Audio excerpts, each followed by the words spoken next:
بدلے بدلے بدلے زندگی۔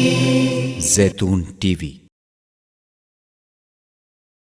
کسی کو گناہ پر عار دلانا، یعنی کسی شخص سے کوئی گناہ ہو گیا تو اس کو ہم عار دلائیں، شرم دلائیں اور اس کو برا بھلا کہیں اور اس کو ذلیل کریں، رسوا کریں کہ تم ایسے اور ویسے ہو، تم نے یہ کام کیا، یہ کوئی کرنے کی چیز ہے؟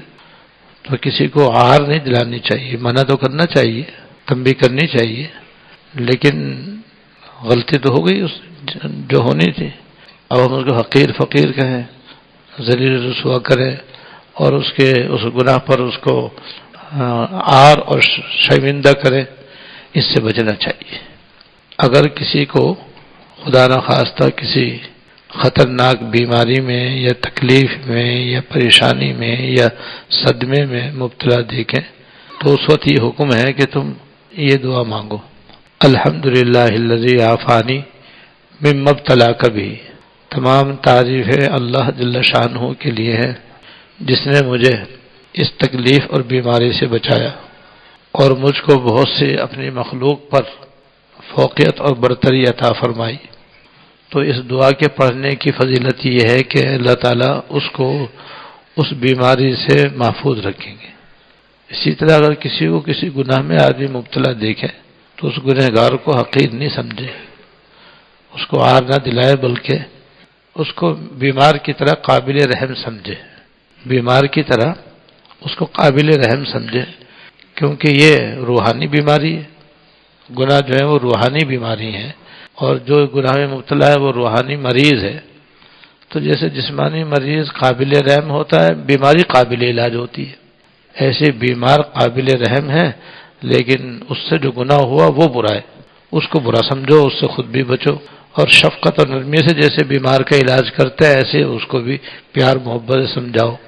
اگر تنبیہ کی ضرورت ہے اسے تنبیہ کرو، مگر جب اس سے غلطی ہو گئی تو اسے عار مت دلاؤ، اس کو ذلیل نہیں کرو، اس کو خوار نہ کرو، برا بھلا نہ کہو کہ تو ایسا ہے اور ویسا ہے، ایسا کرتا ہے۔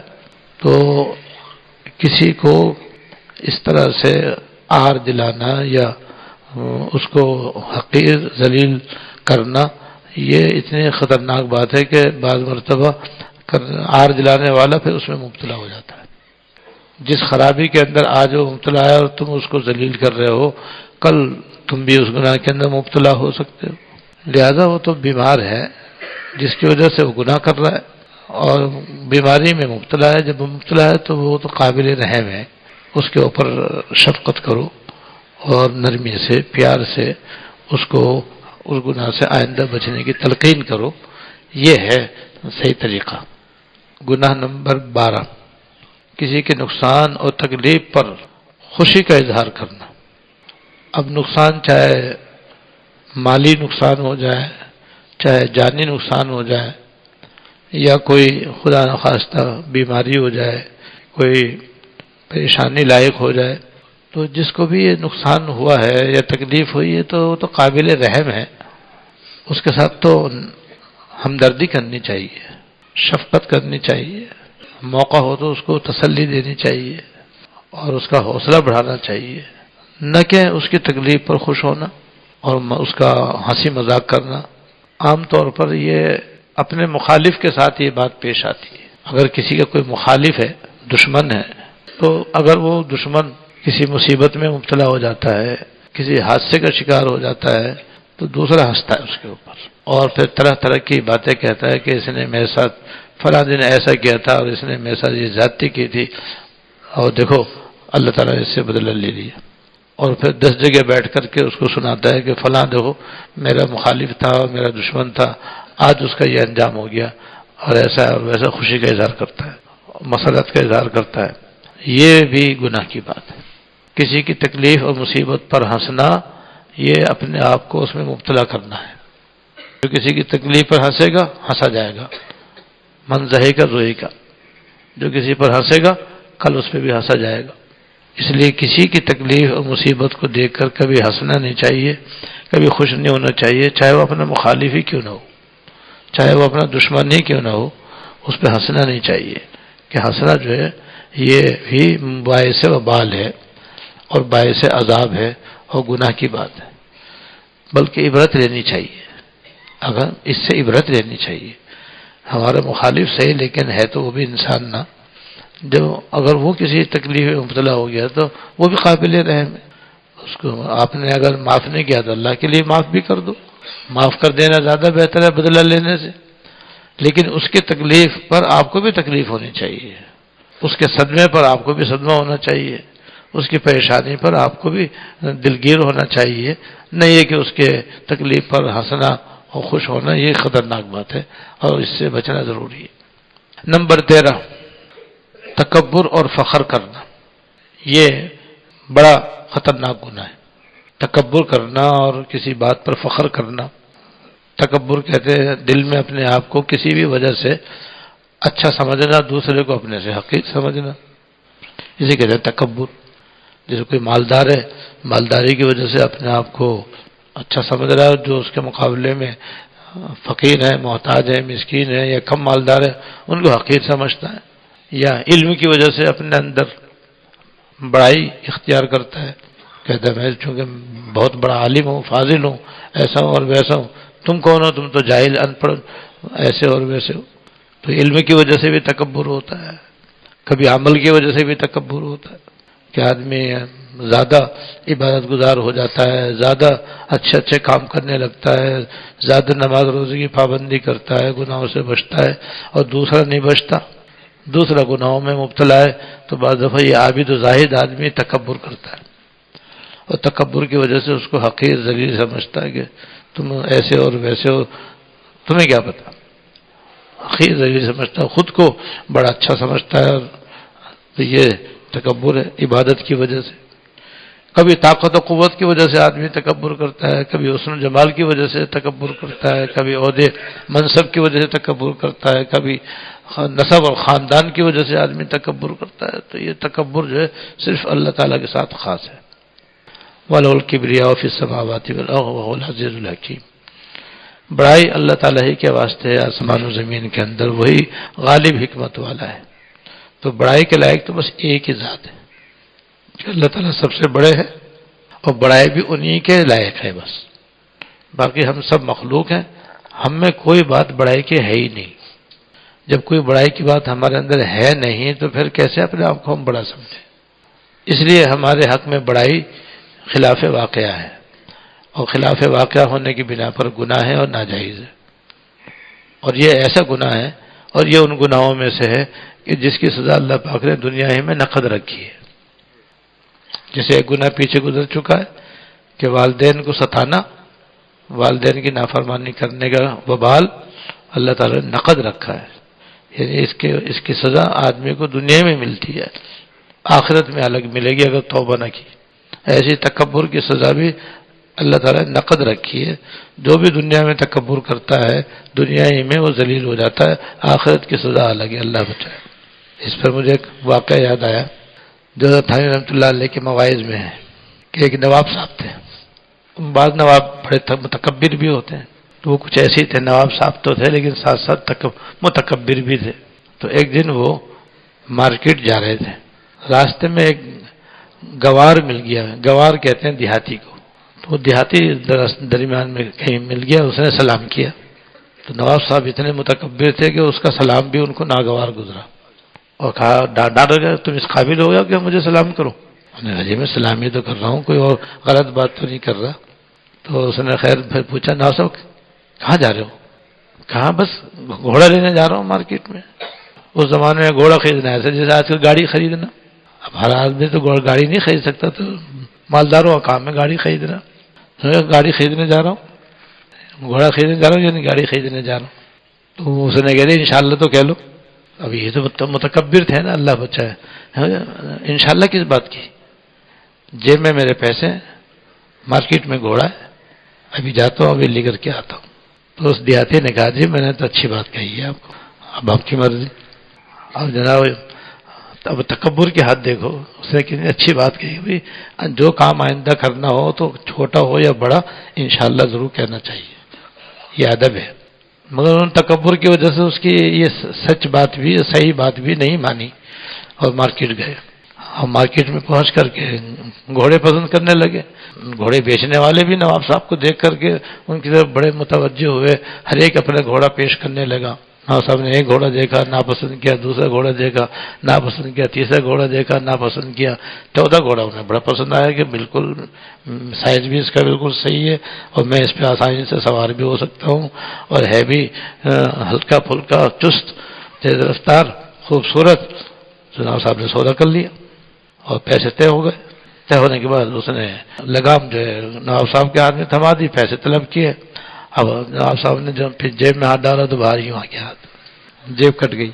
اب نواب صاحب کی بڑی کرکری ہو گئی اور بڑے ذلیل اور بڑے خوار ہوئے. اور وہ بیچنے والے نے بھی کہا نواب بنتے ہیں, پیسے ہیں نہیں جیب میں. گھوڑا خریدنے آ گئے, لو اور مٹی خراب ہو گئی ان کی. جیسے کیسے منت سماجت کر کے اس سے کہا کہ بھائی میں تو پیسے لایا تھا اور جیب کٹ گئی, ورنہ تو ہوں میں نواب ہی. اور وہاں سے وہ بڑے شرمندہ اور بڑے ذلیل ہو کر کے وہاں سے گئے. یہ تکبر کی سزا ملی نقد. اب جب واپس آیا تو پھر اتفاق سے وہ دیہاتی مل گیا. تو اس نے کہا نواب صاحب گھوڑا نہیں لائے. کیونکہ انشاءاللہ میں گھوڑے لینے گیا تھا اور انشاءاللہ گھوڑے کا سودا بھی کر لیا تھا. اور انشاءاللہ جب میں نے جیب میں ہاتھ ڈالا تو بالکل ہی جیب صاف تھی. اور انشاءاللہ میں گھر جا رہا ہوں, دوبارہ انشاءاللہ پیسے لے کے آؤں گا تو انشاءاللہ. تو دیہاتی نے کہا کہ اب انشاءاللہ گردن پڑنے سے کیا فائدہ, پہلے ہی میرے کہنے سے انشاءاللہ کہہ رہے تھے تو گھوڑا ہی مل جاتا, پیسے بھی ضائع نہیں ہوتے. اب تم جو بے تحاشا انشاءاللہ پڑھ رہے ہو, پہلے ہی پڑھ لیتے اچھا ہوتا. تو بھائی متکبر کا حال بعض دفعہ ایسا ہوتا ہے. اللہ بچائے. عموماً دیکھا ہے کہ جو تکبر کرتا ہے دنیا میں وہ ذلیل ہو جاتا ہے. اس لیے آدمی کو تکبر سے بچنا چاہیے ہمیشہ. بس یاد رکھیں کہ تکبر تو اللہ تعالیٰ کے لائق ہے, بس بندے کے لائق نہیں ہے. بندے کے لائق تو بندگی ہے, عاجزی ہے, انکساری ہے اور خاکساری ہے, تواضع ہے. حضرت تھانوی رحمۃ اللہ علیہ کو یہ شعر بہت پسند ہے کہ تو بناز عجب ہے من بنیاز عجب ہے. یا اللہ آپ کا ناز, آپ کی بڑائی قابل قدر ہے اور میری عاجزی, میری انکساری, نیاز بندی عجیب و غریب ہے. حاصل یہ کہ عاجزی بندے کے مناسب ہے اور بڑائی اللہ تعالیٰ کے لائق ہے. اس عاجزی اور تواضع پر حضرت سید احمد کبیر رحمۃ اللہ علیہ کا ایک خواب یاد آیا. اللہ والے خواب بھی بڑے سچے اور ان میں بڑا سبق ہوتا ہے. تو سید احمد کبیر رحمۃ اللہ علیہ نے ایک مرتبہ خواب دیکھا اور خواب میں دیکھا کہ ایک بہت بڑا میدان ہے اور اس میدان کے بیچوں بیچ ایک بہت ہی گول بلند عمارت ہے, پہاڑ کی طرح. ایک بہت ہی اونچی اور بالکل گول ایک عمارت ہے اور اس کے اندر بہت سارے دروازے بنے ہوئے ہیں. اور یہ کہا جا رہا ہے کہ جو شخص اس کی کسی بھی دروازے سے اندر چلا جائے گا تو اللہ تعالیٰ سے ملاقات ہو جائے گی. لہذا جھوک در جھوک لوگ ان دروازوں کی طرف بڑھ رہے ہیں اور تیزی سے چلے جا رہے ہیں. اور فرماتے ہیں میں دیکھتا ہوں کہ ہر دروازے پر لوگوں کا جھمگاٹا ہے اور لوگ کوشش کر رہے ہیں اندر جانے کی, لیکن اتنے زیادہ دروازے پر لوگ جمع ہو گئے ہیں کہ پھنس گئے ہیں دروازے میں اور کوئی بھی اندر نہیں جا سک رہا. میں ذرا قریب گیا تو میں نے دروازوں پر دیکھا تو سب پہ کچھ لکھا ہوا تھا. جب توجہ دی تو پتہ چلا کہ کسی پہ تو باب الصلاح لکھا ہوا ہے, نماز کا دروازہ, کہ یہ نماز پڑھنے والے اس دروازے سے اندر جائیں گے. کسی پہ باب الزکوٰۃ لکھا ہوا ہے کہ زکوٰۃ والے اس دروازے سے جائیں گے. کسی پہ باب الصوم لکھا ہوا ہے, کسی پہ باب الشکر لکھا ہوا ہے, کسی پہ باب الصبر لکھا ہوا ہے, کسی پہ باب الزہد لکھا ہوا ہے. بس غرض کے اعمال صالحہ کے نام سے دروازے جو ہیں موسوم ہیں اور ہر دروازے پر لوگ ہیں اور اتنے ہیں کہ سب دروازے میں ہی پھنسے ہوئے ہیں, اندر کوئی نہیں جا رہا. جب میں نے ان کا یہ اجتماع دیکھا اور ان کی بھیڑ دیکھی تو میں سوچنے لگا کہ اللہ یہی اندر نہیں جا رہے تو میں اندر کیسے جاؤں گا. تو تھوڑی دیر میں میرے ذہن میں آیا کہ ایسا کروں کہ یہاں تو بہت زیادہ رش ہے, بہت ہی زیادہ سامنے تو بھیڑ ہے. میں ایسا کرتا ہوں کہ لمبا چکر کاٹ کے میں اس طرف جاتا ہوں, ہو سکتا ہے وہاں لوگ نہ پہنچے ہوں, کوئی دروازہ وہاں خالی ہو تو میں وہاں سے اندر چلا جاؤں. چنانچہ میں نے ایک بہت لمبا چکر لگایا, اس لیے کہ عمارت بہت بڑی تھی, دروازے اس کے بے شمار تھے. تو بہت لمبا چکر کاٹ کے میں بالکل دوسری جانب پہنچا. جب وہاں پہنچا تو واقعی میری یہ تدبیر جو ہے نا مجھے کارگر معلوم ہوئی. میں نے وہاں جا کر دیکھا کہ وہاں دروازوں پر رش بہت کم تھا، اور اللہ کی شان ایک دروازہ ایسا تھا کہ وہ بالکل ہی خالی پڑا ہوا تھا، کھلا ہوا تھا، اور ایک بندہ بھی اس دروازے پر موجود نہیں تھا. تو میرے خوشی کی انتہا نہ رہی. میں تیزی سے اس دروازے کی طرف لپکا تاکہ میں جلدی سے اس دروازے سے اندر جاؤں اور اختر شانوں کی زیارت سے مشرف ہو جاؤں. جب میں اس دروازے میں داخل ہوگا تو میں نے کہا پڑھ تو لوں کیا لکھا ہے اس کے اوپر، یہ کس چیز کا دروازہ ہے. تو میں نے اوپر دیکھا تھا لکھا ہوا تھا باب التواضع. اللہ چنانچہ میں اندر چلا گیا اور الحمدللہ مجھے یہ نعمت نصیب ہو گئی. پھر میری آنکھ کھلی تو آنکھ کھلنے کے بعد اس کی تعبیر اللہ تعالیٰ نے میرے ذہن میں ڈالی کہ بھئی یہ جو عمارت ہے یہ اسلام کی عمارت ہے، اور جتنے بھی دروازے ہیں جو مختلف اعمال صالحہ کے سے موسوم ہیں یہ سب وہ اعمال ہیں جنہیں کرنے سے اللہ تعالیٰ کی رضا نصیب ہوتی ہے. دنیا میں اللہ تعالیٰ کی رضا اور آخرت میں جنت میں اللہ تعالیٰ کی زیارت نصیب ہو. اللہ تعالیٰ ہم سب کو نصیب فرمائے. اور یہ کہ نماز پڑھنے والے ہی بہت ہیں، روزہ رکھنے والے ہی بہت ہیں، زکوٰۃ دینے والے ہی بہت ہیں، حج عمرہ کرنے والے ہی بہت ہیں، صدقہ خیرات کرنے والے ہی بہت ہیں، لیکن یہ سارے کے سارے اعمال ناقص کرنے والے ہیں. نماز تو پڑھتے ہیں مگر سنت کے مطابق نہیں پڑھتے، صدقہ تو دیتے ہیں شریعت کے مطابق نہیں دیتے، زکوٰۃ تو دیتے ہیں شریعت کے حدود کے اندر نہیں دیتے، صحیح مصرف میں نہیں دیتے، جس کی وجہ سے یہ اس عمارت کے دروازے پر تو آ گئے لیکن اندر نہیں داخل ہو رہے، کیونکہ ان کے اعمال ناقص ہیں جس کی وجہ سے دروازے پہ اٹک گئے، اندر نہیں جا سک رہے. اور میں نے جو چکر لگا کر کے دوسری طرف اندر جا کے دیکھا تب بھی میں نے اندر سے بھی دیکھا تو وہ سب دروازے میں پھنسے ہوئے تھے اور زور لگا رہے تھے کسی طرح اندر چلے جائیں، نہیں اندر آ نہیں پا رہے تھے. یہ ان کے اعمال کی کوتاہیاں تھیں اور خامیاں تھیں جو انہوں نے اختیار کی تھیں، جس کی وجہ سے وہ دروازے میں پھنس کے رہ گئے تھے. زیتون ٹی وی